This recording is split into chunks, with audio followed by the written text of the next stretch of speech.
Today we are going to be looking at factors and multiples again. We have talked about these before, but we're going to be using factors and multiples quite a bit in our fractions unit, so I think it's important for us to review it. So we are going to be looking at factors first. So if you'll remember, factors are all of the numbers that you can multiply by each other to get a product. So for example, the number 48, if we want all the factors of 48, one thing we can do is we can ask ourselves, does 1 times anything equal 48?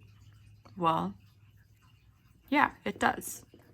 So 1 times 48 gives us 48. Does 2 times anything equal 48? Well, I'm not quite sure, but I do know that 2 times something does equal 48 because 48 is an even number. And I know that anything times 2 is an even number answer.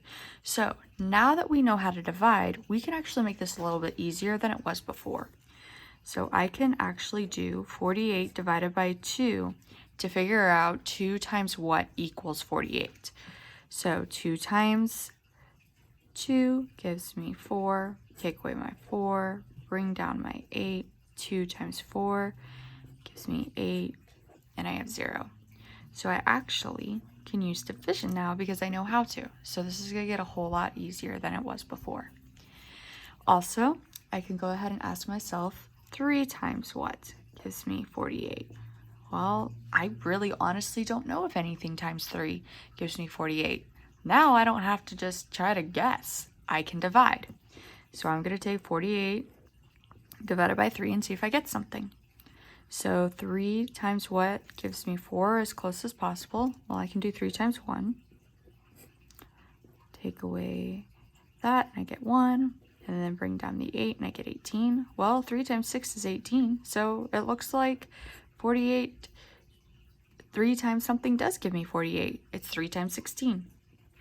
All right, 4 times what gives me 48? Let's see, that's another one that I think I'm gonna go ahead and divide by.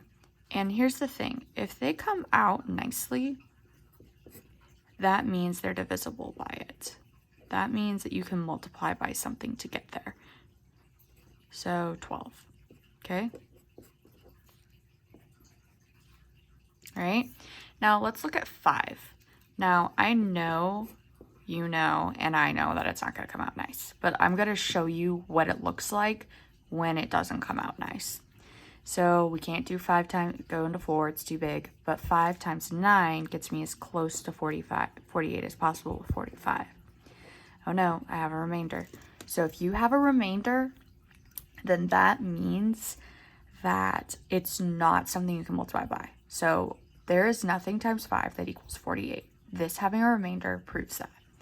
Okay, and let's go ahead and check 6 times something. 6 times 8 is 48. Okay, and remember we always check one more. And once we start running into repeats, then we know that we've gotten them all. 48 divided by 7. Well, I know that 7 times 7 gives me 49, so there's no way that something is going to give me 7. And then I'm going to run into 8 times 6 gives me 48. So I have all the factor pairs now of 48. So remember what I said before. We'll keep going 1, 2, 3, 4, 5, 6, 7, all the way down, trying to figure out if there are any that equal up to 48. Or whatever number it is you're trying to get. And if you're not sure, go ahead and quickly divide it out. These are short division problems. They're not big, long, ugly ones. So it'll be fast and it'll be easy and you'll be able to get all the factor pairs. We now have this skill. So it makes it a lot easier. All right. So I do want you to go ahead and I want you to try to find all the factor pairs of this number. I want you to try to find all the factor pairs of 76. Go ahead and using the strategy that we have learned, go ahead and find all the factor pairs of 76. Okay, so we're going to check 1, 1 is always the correct answer. Oops, I'm sorry. 1 times 76 gives me 76. So I've got that one. 2, well, it's even, so I know there's going to be something. 76, okay. 2, okay, that can go in 3 times. 6. And 7 take away 6 gives me 1. Bring down that. 8. Okay, it looks like 38's my answer. 3. Oh, I have no idea. I'm going to go ahead and divide that one out really quick. That can go in twice. 3 times 2, 6. 16. 3 times 4, 3 times 5. Yeah, that's as close as I'm going to get. I've got a remainder, so nope, no 3. 4? I don't know either, so let's go ahead and check it. You see how quick it is to do these division problems? No problem at all. 8 times 4 is 32. 9 times 4 gives me 36. All right, so it looks like this one. Okay, 0 times 4, 19 gives me 76. And no 5. 6, well, let's think about my 6's. 6 times 8 is 48. 6 times 10 is 60. And so 6 times 11 is 66. 6 times 12, that gives me 72. Yeah, it's not going to work. 7, I don't think 7's going to work either because 7 times 10 is 70. And that only adds 6 more. 8, well, 8 times 10 is 80. That's not going to work either because that's just 4 less, not 8 less. 9, 9 times 10 is 90. Yeah, I don't think this is going to work anymore. And in your math book, they do actually just like list out how many there are, and there were only 3 there. So 4 times 19, 2 times 38, and 1 times 76. That's all. All right. So I'm going to go ahead and move on to multiples now. So with multiples, the question that you're going to be being asked is something like this. Is 66 a multiple of 6? So there's 2 ways we can go about solving this. One, I can ask myself, do I know anything that is 6 times that equals 11? I'm sorry. 3 ways. 6 times what equals 66? If I know something, 11, then yeah, I can say yes, 66 is a multiple of 6. Second way, I can start listing all of the multiples of 6. So that means 6 times 1 equals 6. 6 times 2 equals 12. 6 times 3 equals 18.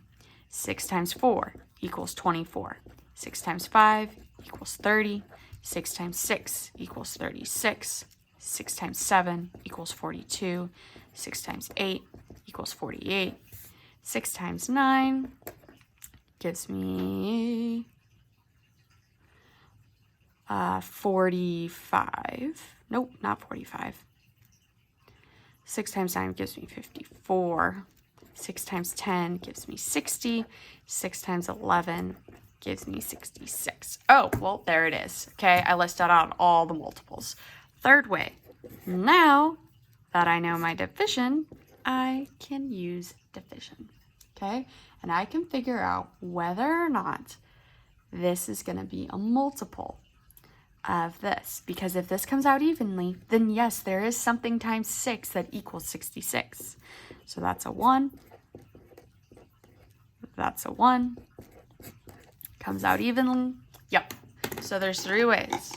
You can either ask yourself a multiplication question, list all multiples, or you can divide. Okay, there's 3 ways that you can do it now. All right, so also though, if you are asked, what are all the multiples, give me the multiples, first 5 multiples of 7. You know how to do that. 7 times 1, 7 times 2, 7 times 3, 7 times 4, 7 times 5. But say I went ahead and asked you, is 64 a multiple of 4? Go ahead and figure that out using one of those 3 strategies. All right. I'm going to ask myself, 4 times what equals 64? Well, I know 4 times 10 is 40, and I really don't want to add 4 multiple times until I can see if I get up to 64. So I don't want to use that method. All right. I know that if that 4 times 10 is 40, and I don't really want to keep listing things that far either. So I am just going to jump straight to division on this one, because these 2 strategies are going to take forever. So if one strategy is just going to be too long, then don't use it. Just use the quicker one. Division, honestly, in my opinion, is going to be the quickest on all of them. 6 times 4 is 24. Oh, well, yeah, 16. Boom, done. Yes, 64 is a multiple of 4. Okay, so just to review, factors. If you're trying to figure out if there's a factor pair, use use division to figure out.